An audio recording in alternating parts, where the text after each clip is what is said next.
네, 창세기 14장은 역사에 등장하는 첫 번째 독재적인 전쟁을 배경으로 하고 있습니다. 성경 역사에 등장하는 거죠. 이 전쟁의 배경을 보게 되면요, 지도를 보면서 한번 제 말씀을 잘 들으시면 이해가 빠를 것 같습니다. 먼저 엘람 왕인 그돌라오멜이 주변 왕국들의 맹주로서 섬김을 받고 있었습니다.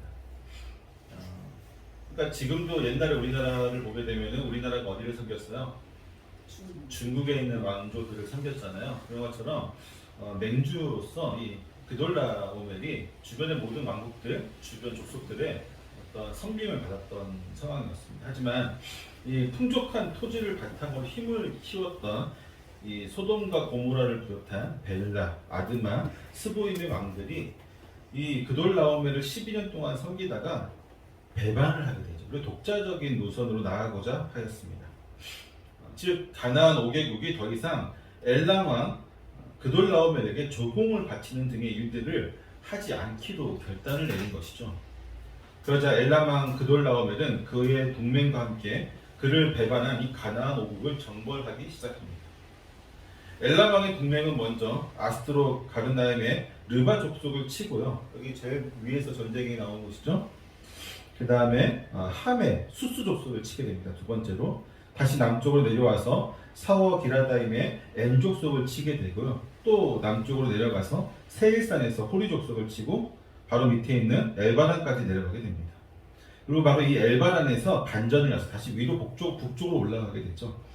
그돌라오멜의 그 사개국의 동맹은 가데스로 불리는 엠미스밭에 도착해서 아말렉 족속을 치게 되고요. 하사 손다말에 이르러서 아모리 족속을 치게 됩니다. 파죽지세로 올라오고 있죠. 단 한 번의 패배도 없이 그리고 머뭇거림 없이 그냥 거의 전쟁이라고 할 수 없을 정도 약탈과 어떤 침략이었습니다. 그렇게 파죽지세로 올라오는 이 동방 4개국의 동맹을 막기 위해서 가나안 5국의 동맹은요, 시딤 골짜기에 진을 치고 전쟁을 위한 만반의 준비를 하게 됩니다. 12년 동안 힘을 모았으니까 우리가 충분히 이길 수 있을 거라는 자만심이 있었던 것 같습니다. 하지만 가나안 5국은 그 전투에서 비참하게 패하게 되고요. 본문의 표현을 빌리자면 소돔과 고모라의 왕인 베라와 부르사는 도망치는 와중에 시딤 골짜기에 있는 역청 구덩이에 빠지게 됩니다. 이게 빠졌다는 것을 어떤 주석은 그들이 사망했다라고 이렇게 해석을 하는 분들도 계시고요. 어떤 분들은 그냥 빠져서 사로잡혀서 굴복했다, 어떤 승복하고 완전히 복종했다라는 의미로 해석하는 분들도 있는데 사실 잘 모르겠어요. 왜냐하면 뒤에 또 17절에 바로 소돔왕이 나오잖아요. 그래서 그 17절에 나오는 소돔왕이 여기서 나오는 그와 똑같은 왕인지 아니면 새롭게 세워진 왕인지 잘 모르겠고 본문은 되게 친절하게 우리에게 가르쳐주고 있지 않습니다. 아무튼 그렇게 해서 이 동방의 네 왕은요, 소돔과 고모라의 모든 재물과 양식을 빼앗으며 그곳의 주민들까지 노예로 잡아가게 됩니다. 물론 그들이 잡아갔던 사람들 중에는 아브람과 갈라져서 소돔에 독립하게 되었던 롯과 그의 가족도 역시 포함되어 있었습니다. 이후 도망친 사람들에게 자신의 조카 롯이 포로로 끌려갔다는 소식을 듣게 된 아브람은 자신의 집에서 훈련시킨 이 318명의 용사를 거느리고 단까지 추적을 하여서 밤을 튼타 습격을 하게 되죠. 그리고 다메섹 왼편 호바까지 쫓아가서 동방 사국 군사들을 다 무찌르고 모든 빼앗겼던 재물과 조카의 가족들을 다 무사하게 구출하게 됩니다. 보면은 굉장히 긴 거리예요. 지도를 보면서 지금 따라오고 있죠. 예, 짧은 거리를 이동한 게 아니었어요. 아브람도 굉장히 긴 거리를 가서 구출해 오게 됩니다. 사실 이 전쟁, 국제전쟁의 원인은 결국 뭐였습니까? 욕심 때문이었어요. 욕심. 가나안 5국 왕들의 욕심과 엘람 왕 그돌라오멜의 욕심이 맞부딪혀서 생긴 일이죠. 12년을 섬기면서 힘을 키운 가나안 5국의 왕들은 완전한 독립적인 지위를 갖기를 원했고요. 그돌라오멜은 가나안 땅이 여전히 그를 섬기기를 원했기 때문에 이들의 욕망은 결국 전쟁으로 해결할 수밖에 없었던 것입니다. 물론 힘이 생긴 왕들이 그 힘을 표출하고자 했던 욕망 역시 이 전쟁의 기초가 되었을 것입니다. 어디랑 비슷한 것 같아요. 저는 본문을 읽으면서 지금 러시아와 우크라이나 전쟁가 너무나도 흡사하다는 느낌을 많이 받았습니다. 러시아는 여전히 우크라이나가 자신의 세력이 되기를 원하고 우크라이나는 완전한 독립을 원했던 것이죠. 하지만 이 전쟁으로 수많은 이들이 목숨을 잃었고 아브라함의 조카인 롯과 그의 가족 역시 포로가 되는 일이 발생하게 된 것이죠. 전쟁은 언제나 대다수의 사람들에게 슬픔과 참혹한 결과를 보여줍니다. 지금 우크라이나와 러시아의 전쟁도 마찬가지잖아요. 너무 많은 사람들이 참혹한 결과 앞에서 슬퍼하고 또 비참함을 경험하고 있습니다. 그것이 비록 승자일지라도 다르지 않습니다. 이것을 반대로 풀이하면요, 전쟁은 언제나 극소수의 사람에게만 행복을 선사합니다. 승자와 패자를 떠나서 승전국과 패전국을 떠나서 전쟁은 언제나 항상 정말로 극소수의 사람만이 참된 기쁨과 행복을 누릴 수 있는 거죠. 즉 대부분의 전쟁은 소수의 권력자들의 욕심 때문에 벌어지게 된다는 것입니다. 물론 광신과 같은 극단적인 신념에 사로잡힌 권력자에 의해서도 전쟁이 벌어지긴 하지만 그로 인해 대다수의 사람들이 참혹한 결과를 맞이하게 된다고 하는 그 사실은 변하지 않습니다. 이러한 전쟁의 상황에서 우리 그리스도인들은 어떤 행동을 취해야만 할까요? 본문과는 깊은 연관이 없을지라도 한 번쯤 우리가 고민해 볼 필요가 있다고 생각이 되었습니다. 역사상 가장 참혹한 결과를 만들어낸 전쟁이 뭐라고 생각하세요, 여러분?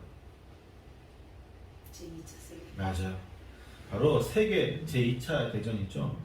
제2차 세계대전에서 자료에 의하면요, 이때 공식적으로 사망한 사람이 5,646만 명 이상이라고 합니다. 공식적인 집계예요. 그렇다면 어떨까요? 훨씬 더 많다는 얘기죠. 왜 그럴까요? 몇몇 나라들이 공개하기를 꺼려하기 때문입니다. 중국이라든지 소련이라든지 몇몇 나라들이 자신들이 얼마나 피해를 입었는지 공개하기를 꺼려하기 때문에 지금 전문가들은 중국 같은 경우는 한 10분의 1로 축소해서 보고 있다고 생각해요. 중국이 공식적으로는 131만 명이 사망한 걸로 되어 있는데 대부분의 사람들은 최소 1,000만 명에서 많게는 2,000만 명 이상 죽었을 것이다 라고 예상을 하고 있습니다. 이 당시에 보면요, 소련도 역시 공식적으로는 인구의 10%에 달하는 1,800만 명, 어마어마하죠. 1,800만 명이 사망한 것으로 나오지만 집계되지 않은 사망자를 포함해서 보통은 한 2,000만에서 2,700만 어마어마한 숫자가 사망한 것으로 추측이 되어지고 있고요. 폴란드 같은 경우는 전체 인구의 20%에 달하는 인구, 500만 명 이상이 사망을 했습니다.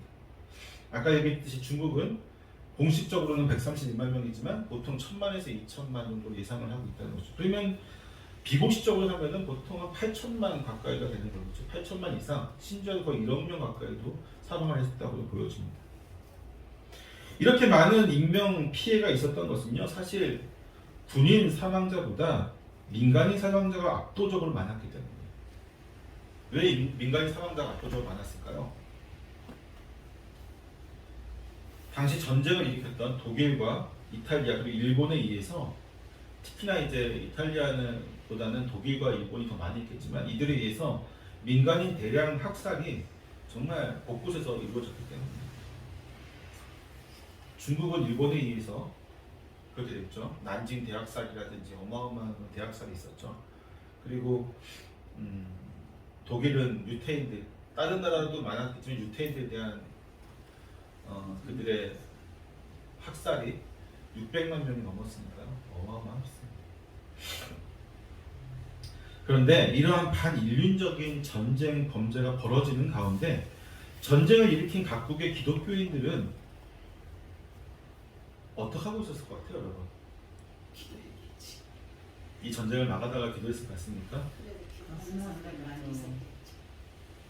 안타까운 사실은 상당수의 기독교인들이 이러한 정부의 행태를 지지했다는 것입니다. 너무 안타깝죠? 히틀러의 나치당에 협력하여서 아리아 민족주의를 더욱 부추긴 게 바로 독일의 루터교회였습니다. 또 무솔리니의 파시스트당에 협력하여서 독립적인 지위를 획득하였던 것이 바로 지금의 교황청입니다. 그리고 일본의 천황과 군국주의에 충성한 것이 바로 일본의 교회들이었죠. 이들 모두는 전쟁을 주도한 이들의 편승에서 이득을 취하려고 하였습니다. 교회가 그런 역할을 했다는 것입니다. 이들뿐만 아니라 역사적으로 전쟁을 일으킨 전범국의 교회는요, 대부분 그들의 국가가 일으킨 전쟁의 당위성을 신자들과 국민들에게 선전하는 도구가 되기를 주저하지 않았습니다. 짧게는 지난 2월에 일어난 지금도 전쟁을 하고 있는 우크라이나와 러시아 전쟁 역시 마찬가지였죠. 당시 러시아가 우크라이나를 침략하자마자 러시아 정교회의 정확히는 총대 주교죠. 가장 높으신 분이죠. 그분이 이 전쟁의 정당성을 주장하면서 이렇게 얘기를 합니다. 우리는 범죄자들을 하나님의 손에 맡겨서 그들이 하나님의 심판과 자비를 받도록 해주는 것이다. 그러니까 이 전쟁은 하나님의 심판을 하는 전쟁이지 우리가 욕심으로 하는 전쟁이 아니다라고 설파를 합니다. 어이가 없죠? 역사를 공부하면서도 참 느끼는 것이 교회가 부끄러운 적이 너무나도 많다는 사실입니다. 그런데 이런 반면에 자국의 이러한 범죄적인 전쟁을 비난하고 그러한 정권에 맞선 이들도 있죠. 근데 문제는 뭘까요? 동조하는 이들이 80%라면 이렇게 반대하는, 그리고 정말로 하나님의 뜻이 무엇인지를 위해서 나섰던 이들은 정말로 소수에 지나지 않는다고 하는 것입니다. 세계 2차 세계대전 당시에 독일의 고백교회는요, 히틀러와 나치당의 행태를 비난하는 개신교회들에 의해서 형성되어지게 됩니다. 이들은 나치의 정책에 반대하였으며 학살당했던 유대인들을 숨겨주는 등의 일들을 했습니다. 또한 이 모든 일의 뿌리인 히틀러를 암살하기 위한 어떤 시도도 했습니다. 물론 실패하게 되었지만 때문에 이 고백교회의 지도자격인 목사님들은요, 수많은 고초를 겪어야만 했습니다. 그 중에서도 디트리 본 헤퍼 같은 경우는요, 결국은 이제 독일 무너지기 직전에 교수형을 당하게 되었습니다. 물론 이들이 행하였던 모든 일들이 그리스도인으로서 정당한 것이냐라고 하면 고민해볼 필요가 있겠죠. 특히나 어떤 테러적인 부분이라든지 암살을 하려고 했던 부분들에서는 조금 우리가 고민할 필요가 있겠지만, 그들이 타락한 정권에 맞서서 교회의 본질을 수호하려고 했던 것들, 또한 전쟁의 부당함을 이야기하려고 했던 것은 충분히 우리가 존경할 만한 부분이라고 생각이 되어집니다. 반면 또 이런 것도 있죠. 여호와의 증인들은 전쟁을 합니까, 안 합니까? 자국의 전쟁이든 타국의 전쟁이든 절대, 왜 그렇죠? 여호와의 증인들은 피를 흘리는 무기를 잡는 것을 금지하고 있습니다. 그래서 전쟁에 철저하게 전쟁을 외면하는 것이죠. 전쟁에 동참해서 적극적으로 참여하는 것, 전쟁을 반대하고 적극적으로 반대하고 거기에 적극적으로 나아가서 이 전쟁에 끝내려고 노력했던 사람들, 이도저도 아니고 전쟁을 무관심하게 바라보는 그리스도인, 이 셋 중에서 그리스도인의 모습은 무엇일까요? 다른 문제 있어. 구약 성경을 보면요, 하나님의 백성들이 이스라엘은 수많은 전쟁에 휘말리게 되는 것을 보게 됩니다. 애굽에서 나와 가나안으로 가는 여정에서도 수많은 민족들의 공격을 받게 되었고, 가나안 땅을 정복하는 과정에서도 그들은 수많은 전투들을 치러야만 했습니다. 그렇게 가나안을 정복하고 나라를 세우게 되지만 지속적인 이방 민족들의 침입은 그들에게 늘 불안감을 주었으며, 왕을 세우면 안 될 것이라고 생각하였지만, 왕을 세우면 안정될 것이라고 생각을 하였지만, 그들이 세운 왕은 오히려 그들을 수탈하고 우상을 숭배함으로 하나님의 진노를 받아서 더욱 많은 전쟁과 전투를 치르게 만들게 됩니다. 때로는 애굽의, 때로는 아수르 등의 강대국에 기대어서 평안을 보장받으려고 하였지만, 하나님의 보호가 아닌 이방 왕들의 보호는 언제나 혹독한 대가를 지불해야만 했습니다. 그러한 모든 상황에서 하나님의 보내신 사람들은요, 한결같이 하나님의 뜻을 백성들에게 전하였습니다. 그리고 백성들을 하나로 모아서 이방 민족들의 침입에 대항하고 때로는 그들을 진멸하였습니다. 이스라엘의 죄로 인한 징벌적 의미의 전쟁에서는요, 회개를 촉구하였으며 모든 힘과 지혜 그리고 하나님을 의지하여서 하나님의 백성인 이스라엘이 위기를 극복하고 전쟁에서 승리하기 위한 노력을 아끼지 않았습니다. 그들이 이렇게 전쟁에 적극적으로 개입할 수 있었던 것은 구약에서 이스라엘 백성들이 행하였던 전쟁의 대부분은 하나님의 뜻에 의한 것이었기 때문입니다. 더 정확히는 하나님의 징벌에 의한 전쟁을 제외한 대부분의 전쟁은 하나님의 백성으로서 정체성을 가지고 그들의 이방 민족들, 또 이방의 우상들과 싸우는 어떤 성전의 의미를 가지고 있었던 것이죠. 즉, 이 땅에서 이루어진 전쟁이지만 영적인 전쟁의 의미로서 또한 가지고 있었던 것입니다.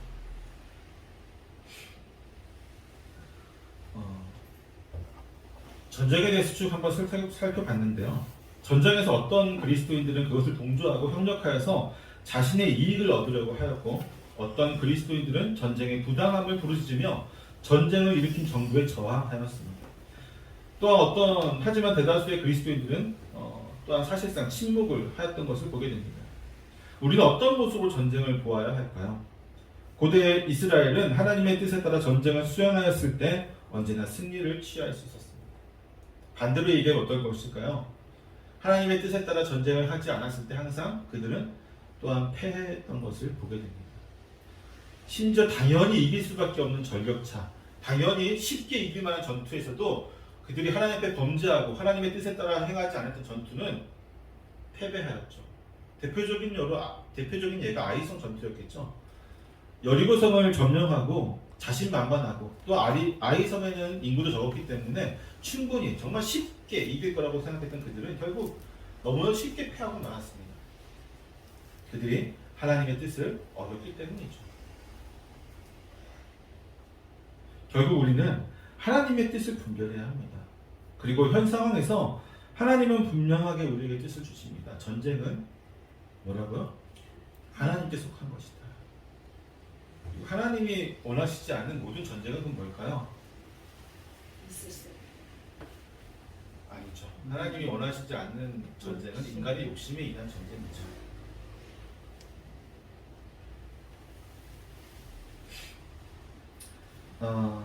하나님은 평화를 원하십니다. 그렇죠? 내 백성의 안전을 원하시고 하나님의 원하시는 전쟁은요. 이스라엘 백성에서 아까도 얘기했지만 결국 성전의 의미가 강해요.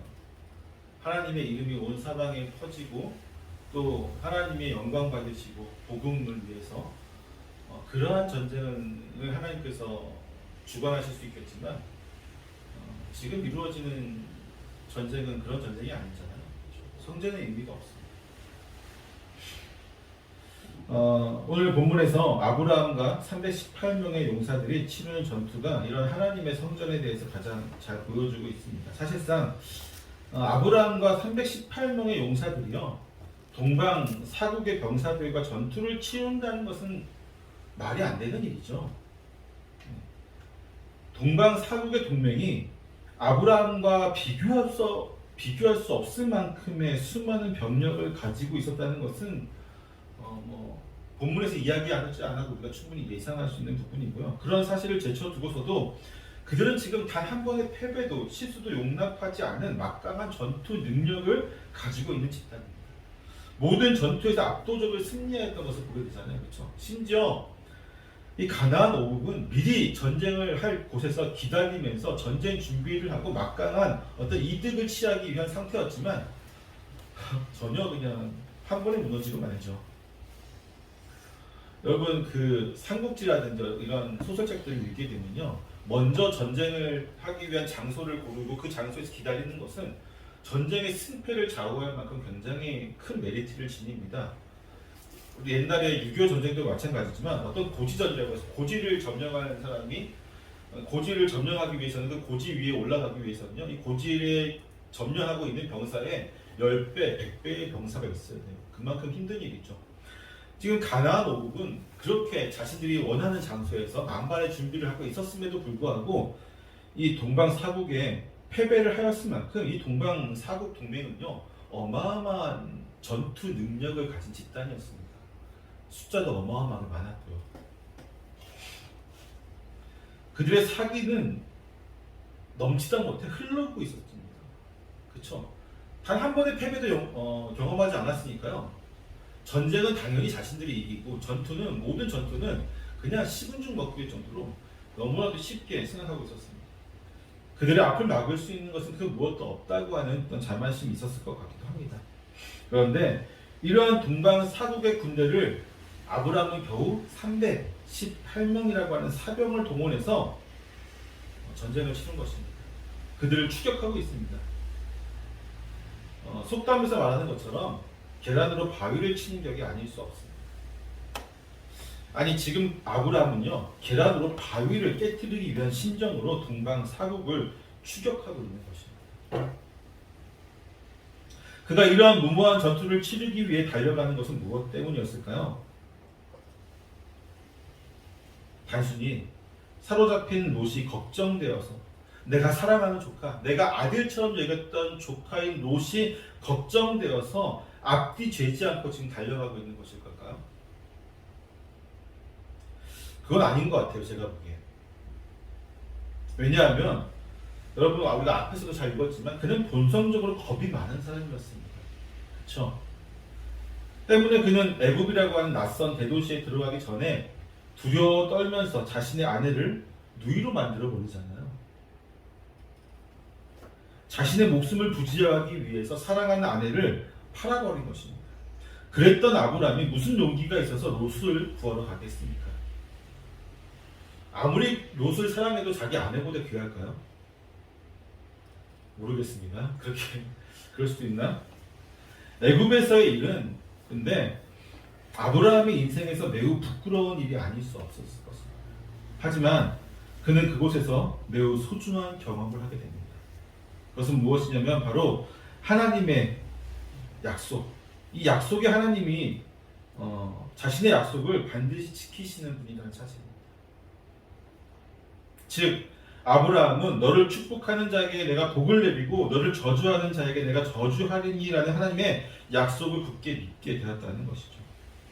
또한 땅을 너와 내 자손에게 영원히 주리라는 약속을 믿고 있었던 아브라함은요 하나님이 자신을 반드시 지켜주실 것이라는 어떤 그 믿음을 갖게 된 것입니다. 이제 물론 또 뒤에서 아내를 한 번 더 팔긴 해요. 그건 또 나중에 일이긴 하지만 결국 하나님을 신뢰하게 된 아브라함은요 결함으로 바위를 치는 것과 같은 말도 안 되는 용기를 얻을 수 있었을 것입니다.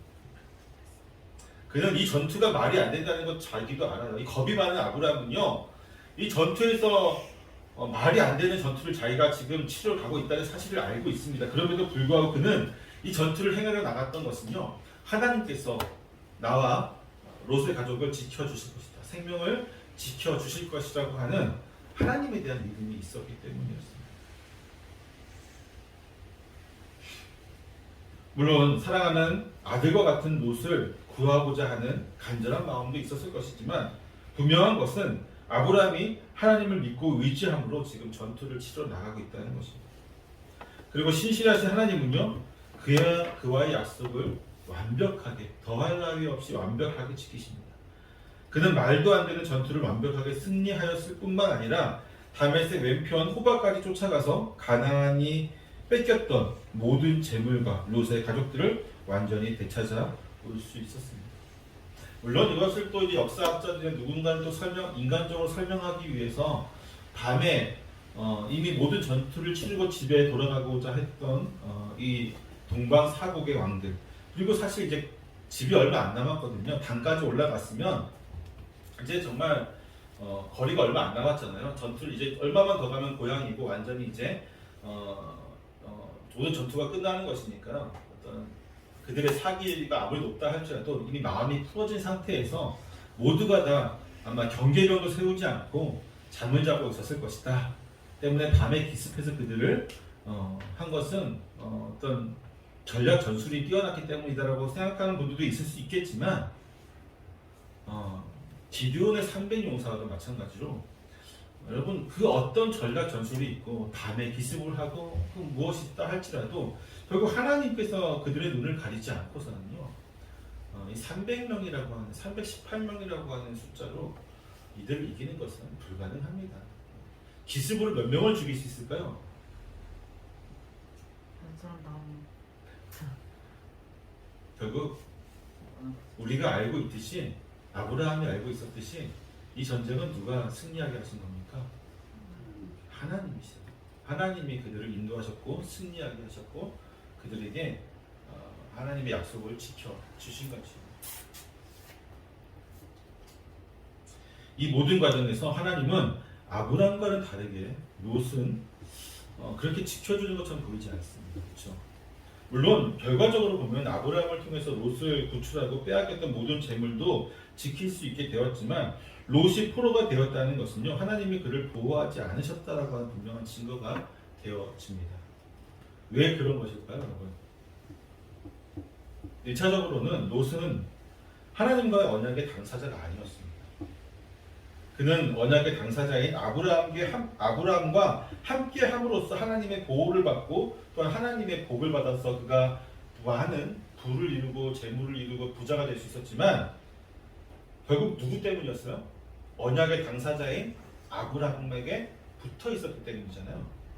하지만 아브라함을 떠나서 독립한 시점에서 그는 하나님의 직접적인 보호를 받을 수 없게 된 것입니다.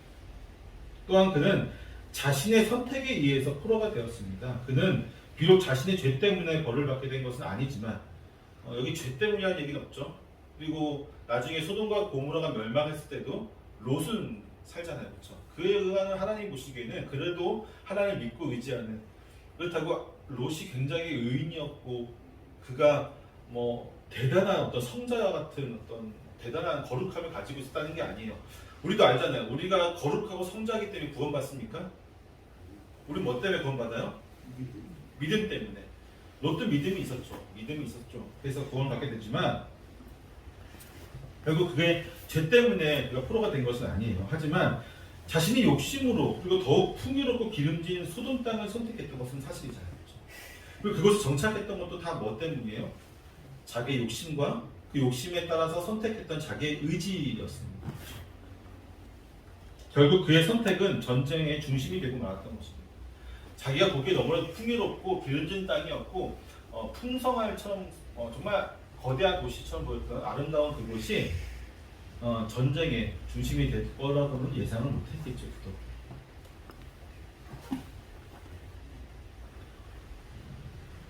하지만 그의 선택에 대한 책임 역시 전적으로 그에게 부여되어야만 하죠. 마지막으로 하나님은 롯을 구하는 아브라함을 통해서 하나님의 역사하심과 위대하심을 나타내고자 하셨습니다. 아브라함이 더욱 하나님을 믿을 수 있도록 인도하셨던 것이죠. 즉 본문에서 롯은 철저하게 아브라함과 하나님의 믿음의 역사를 위한 조연에 지나지 않게 되었습니다. 그런데 우리는 항상 아브라함이 되고자 하잖아요. 그렇죠? 우리는 믿음의 조상 아브라함을 본받기를 원하고 성경을 읽으면서 우리도 역시 아브라함과 같은 사람이 되기를 원합니다. 하지만 사실상 우리의 삶은요 롯일 때가 더 많아요. 우리의 믿음은 항상 아브라함을 추구하지만 우리의 현실의 삶은 롯일 때가 더 많다는 사실이죠. 왜 그럴까요? 우리의 모든 선택은 사실은 의로운 선택이기보다는 우리의 욕심에 의한 선택이 거의 99%이기 때문입니다.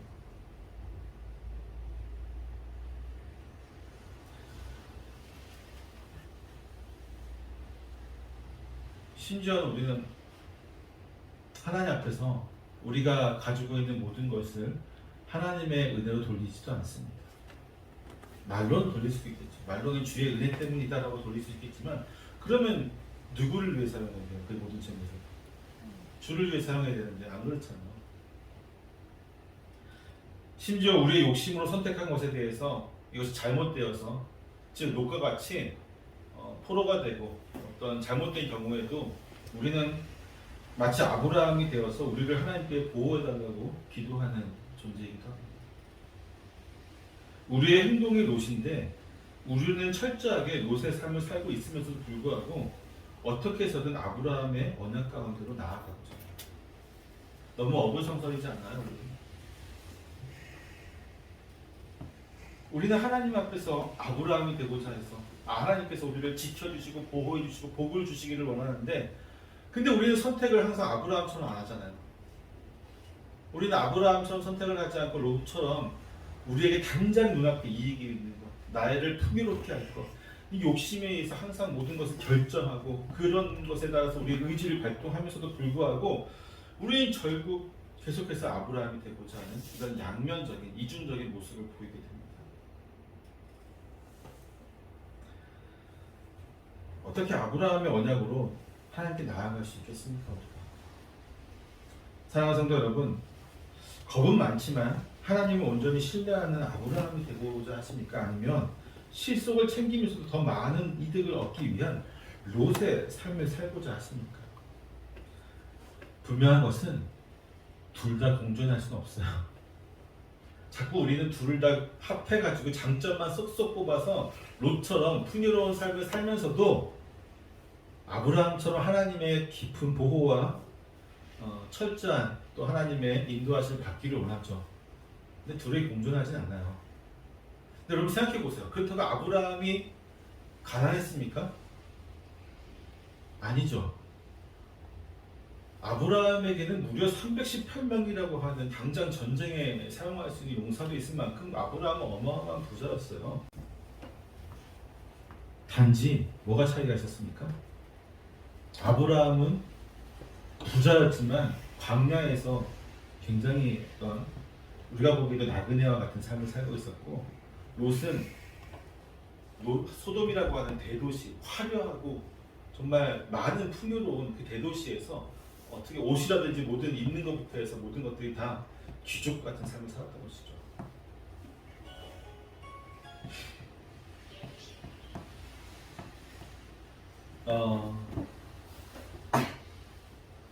이것을 말씀 마치려고 하는데 여러분, 하나님은 우리가 전쟁 앞에서 두려워하지 않기를 원하십니다. 이건 첫째예요. 이건 모든 것이 동일합니다.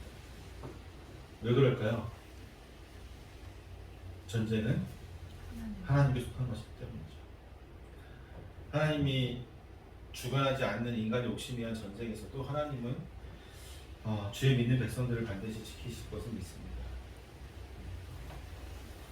믿어야죠. 우리가 믿지 않으면 무엇을 할 수 있겠습니까? 그렇죠? 믿음으로 나아가야 될 것입니다.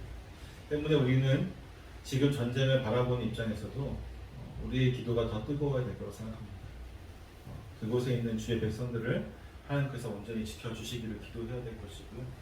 또한 인간의 욕심으로 이루어진 이 전쟁이 하나님께서 반드시 그 전쟁의 주도권을 가지고 오셔서 하나님의 결과로 만들어내시기를 우리는 또한 기도해야만 할 것입니다. 또한 더불어서 아브라함이 용기를 낼 수 있었던 것은 오직 하나님에 대한 믿음뿐이었던 것을 우리 기억하면서 우리 믿음으로 기도하고 믿음으로 승리할 수 있게 되기를 소망합니다. 기도하겠습니다.